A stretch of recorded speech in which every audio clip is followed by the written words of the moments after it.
Use of these and those. इससे पहले मैंने आपको दीज और दैट का यूज़ बताया था। अब मैं दीज और दोज का यूज़ बताने जा रही हूँ। आप अपने बच्चों को इजी वे में किस तरह से दीज और दोज का यूज़ सिखा सकते हैं। तो इतना याद रखना होगा कि दीज और दोज का यूज़ हमेशा प्लूरल फॉर्म ऑब्जेक्ट्स में होता है। जो एक से ज़्यादा, बहुवचन में हमेशा दीज और दोज का यूज़ होता है और एक वचन में दिस और दैट का यूज़ होता है। अब बच्चों को ये भी बताते चले कि दिस और दैट, इसके साथ हमेशा ईज़ का यूज़ होता है क्योंकि ये एक वचन होते हैं, इसीलिए हमेशा ईज़ का यूज़ होता है। और दिस, दीज और दोज, इनके साथ हमेशा आर का यूज़ होता है क्योंकि ये बहुवचन एक से ज़्यादा होते हैं, इसीलिए दीज और दोज के साथ आर का यूज़ होता है। अब हम चलते हैं दिस के तरफ, यूज़ ऑफ दीज। तो हम बच्चों को इस तरह से पिक्चर दिखा के उन्हें बता सकते हैं कि जो चीज़ हमारे पास है और एक से ज़्यादा है उसके लिए हम दीज का यूज़ करते हैं। जैसे कि these are apples, these are ends.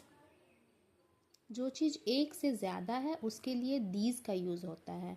These are bats, these are balls. ये बॉल पास में है इसीलिए यहाँ दीज लगेगा।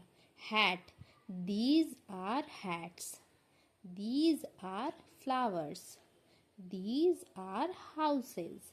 तो जो चीज़ पास में है और एक से ज़्यादा है उसके लिए दीज का यूज़ होगा और हमेशा दीज और दोज के साथ आर का यूज़ होता है। क्यों? क्योंकि ये एक से ज़्यादा है इसीलिए आर का यूज़ होता है। अब हम चलते हैं दोज की तरफ, यूज़ ऑफ दोज। तो जो चीज़ दूर होती है, जिसे हम इंडिकेट करते हैं कि वो चीज़ है, तो उसके लिए हम दोज का यूज़ करते हैं। जैसे दोज आर एप्पल्स, ये एप्पल्स हमसे दूर हैं और एक से ज़्यादा है, इसीलिए यहाँ दोज का यूज़ होगा। Those are apples, those are balls, those are bats. ये चीज़ हमसे दूर है, हम उसे इंडिकेट कर रहे हैं कि वो चीज़ वहाँ है और वो एक से ज़्यादा है, इसीलिए यहाँ दोज का प्रयोग हो रहा है।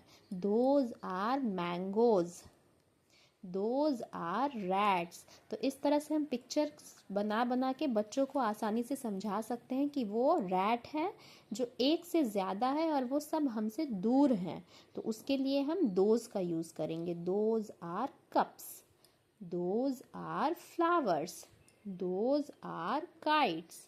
इस तरह से पिक्चर बना के बच्चों को आसानी से समझा सकते हैं कि दीज और दोज का यूज़ कैसे होता है। इसके बाद आप प्रैक्टिस के लिए बच्चों को इस तरह से बना दें और बच्चों को खुद ही यूज़ करने के लिए कहें कि यूज़ ऑफ दीज और दोज। दीज का यूज़ जो चीज़ पास में है उसके लिए और एक से ज़्यादा है उसके लिए। दोज का यूज़ जो चीज़ दूर में है उसके लिए और एक से ज़्यादा है उसके लिए। तो ये पिक्चर अगर बना दें और बच्चों से पूछें कि आर कप्स, कप्स ये पास में है या दूर में, बच्चा खुद बोलेगा पास में है। पास में है तो इसके लिए क्या लगेगा? दीज। तो बच्चा यहाँ लिखेगा these, these are cups.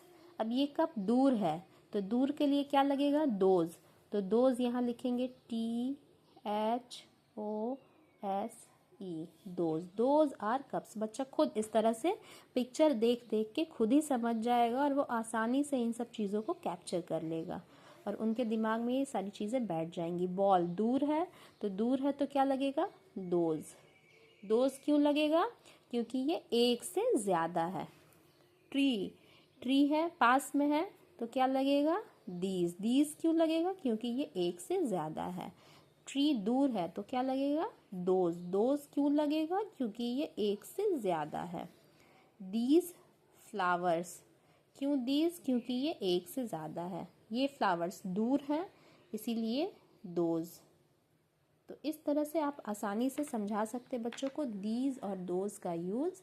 These और दोज के साथ हमेशा आर का यूज़ होता है, ये भी बच्चों को सिखाते हुए आगे बढ़े और इस तरह से बच्चे आसानी से दीज और दोज का यूज़ समझ सकते हैं। Thank you.